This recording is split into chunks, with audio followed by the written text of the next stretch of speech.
guys, welcome back to another Sandy Expedition video. So this one's a little bit different. We're doing a comparison with camper van versus van life. So we're here with We Went That Away, Rob and Ian, and of course Nick and Vic.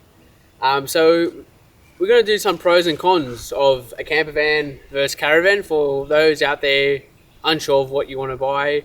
But we'll kick it off with Rob. 3 pros and cons of owning or camping with a camper van. All right, let's start off with the cons, because I wasn't an instant convert to camper trailer life, and we did have a few teething problems with this. So I think if I'm to pick the 3 biggest ones, it would be wet canvas. So if you fold these things up and they're wet, we have learnt that your bed ends up wet too. So we carry a couple of little plastic tarps that we lay down over the lounge area and the bed before we fold it up. Number 2 would be noise. When it's windy, the flapping of the canvas is insane. Doesn't put you to sleep like a lullaby. It doesn't put you to sleep like a lullaby. And number 3 would be, I think when it comes to setting up the annex, and we never use the sidewalls, just the time that it takes to set it up. For a quick overnight, if you're not putting the annex up, it's really, really quick and easy. Yep. Yeah, we seen that yesterday. You're struggling a bit, and yeah, we haven't used the camper for probably 6 months, and we had it down. We did 6 weeks across the Kimberley in it, and we got pretty quick. We could knock that annex up in about 15 minutes. Yeah. I'm pretty sure it took us about 15 hours yesterday. Put it this way, we had a dinner, lunch. You guys had a sleep. Asleep, and you were still setting up. All right, so well, that's it. You want me to do? You want me to do the pros, or you want Neen to do the pros? Because it's more her. Yeah, I'll do the pros. You like it more than me. Yeah. I do. So the first pro would be the fact that it's still light enough to take off-road. Yeah. So for those who still like that adventurous part, where they still like to do a little bit of off-roading, I think it's a lot better for that. Definitely. It still has a lot of creature comforts that a caravan has. So we've still got it like a big fridge freezer, a comfortable bed. After a little bit of work, but it was comfortable after we. Yeah, you have to make a couple of upgrades to the standard mattress. No, but I think we made some upgrades ourselves. That's with everyone. I think that's pretty much caravan camper. They're all the same in that aspect. And I love my 4-burner stove. It's the best. I love it. Alright. Yeah. So do you have any cons that Rob missed out, or? No, not really. I mean, hitching up's always. It's always borderline divorce material. Again, though, I don't think there's a difference in that between caravan and camper. That's why you saw the reverse camera. I will throw a con in when it comes to the stove, though. So it's a cracking little kitchen on that thing, but the burners bounce out over corrugations and rough roads. Yeah. And we've had a couple of times where we've had to basically pull the camper apart to retrieve them from inside the. Oh, but we did. Well, we take them out now. That's the remedy. So no, we got the foam as well, so we put the foam in there. Yeah, but it didn't work. Okay. Remember? Okay, yeah. So we take them out now. Okay, yeah. Oh, that's cool. Yeah. All right. Any more pros that you've forgot? Well, what about a pro from Rob? Yeah. Pro from me.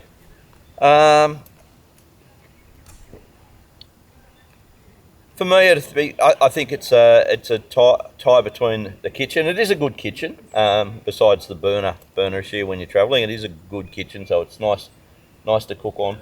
I do like the fridge because I can have some ice cubes to go in my rum. Yep. So the fridge important. freezer. Yeah, I'm struggling to find any more. No, that's all right. It's good. Yeah, but it is easy to tow. It's super easy to tow. Fuel consumption would be a lot better than that. Oh. Hey Rob, how does the D-Max go towing the camper?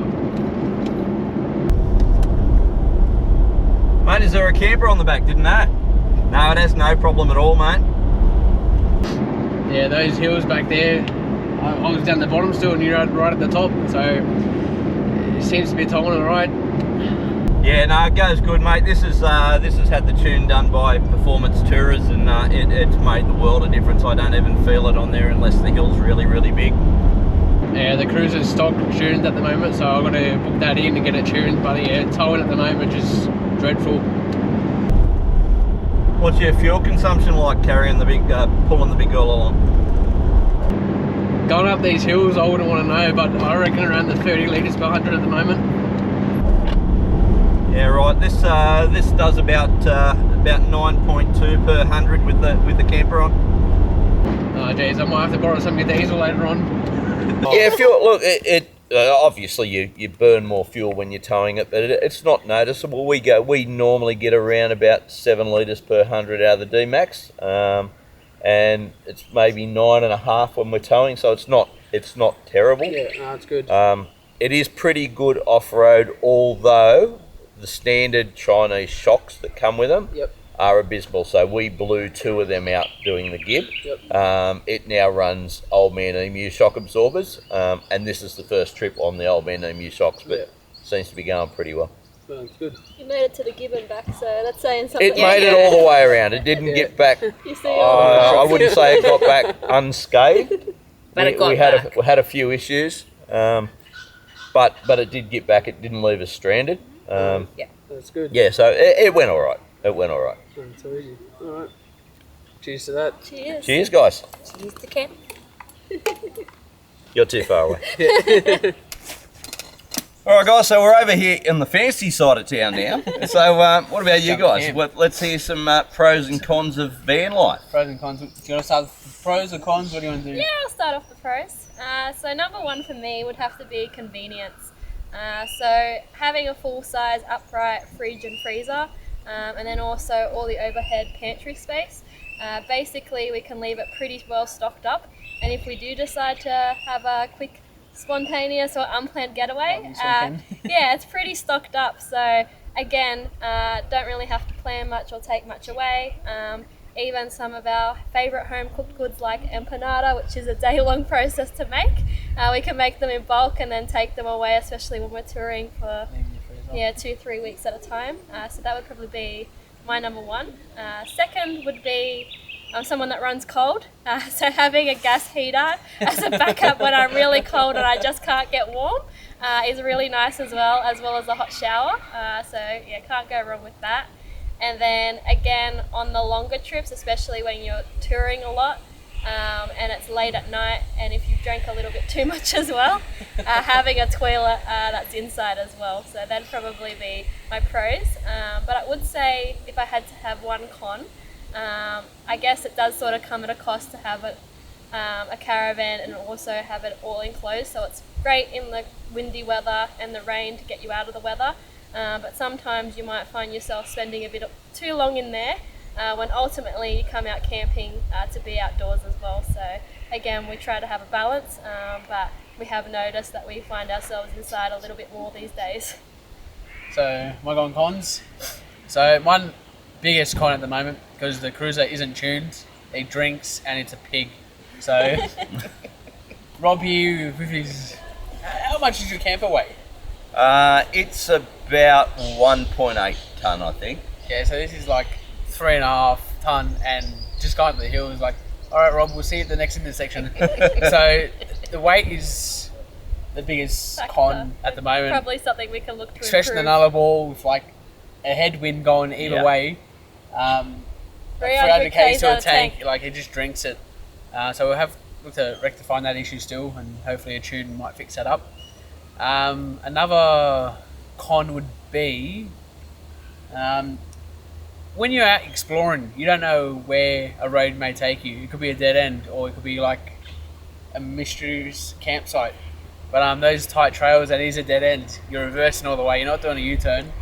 So that's, We've got some scratches to yeah, you got to really plan your trips, and if it is van friendly, there's some places that hate them and not very van friendly. So that's another big concern. Another big con is the cassette. You love the toilet, but I hate emptying it. We sit the paper rocks on that one. Yeah, but I'm always emptying it. But yeah, and a pro would be the comfort. I've become a big bush princess at the moment. So a nice warm bed and the heating. And Yeah, what time do you boys? You boys? Oh, I'm in trouble now. You guys get up this morning.